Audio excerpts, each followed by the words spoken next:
How to merge and remove duplicate contacts on iPhone. In this video, I'll show you how you can easily merge and remove duplicate contacts on iPhone. So to get started, go ahead and open your iOS device, and then on your iOS device, go ahead and click on the Contacts application.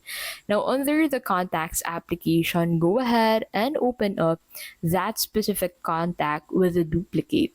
So for example, this contact has a duplicate. I'll simply open it up by clicking on the contact name and then click on the edit button at the top right, scroll down at the very bottom and then click on this link contact button and then select the link contact. Click on link at the top right, click on done, and then this specific contact would be merged with that duplicated contact. And that is how you can basically merge and remove duplicate contacts on iPhone.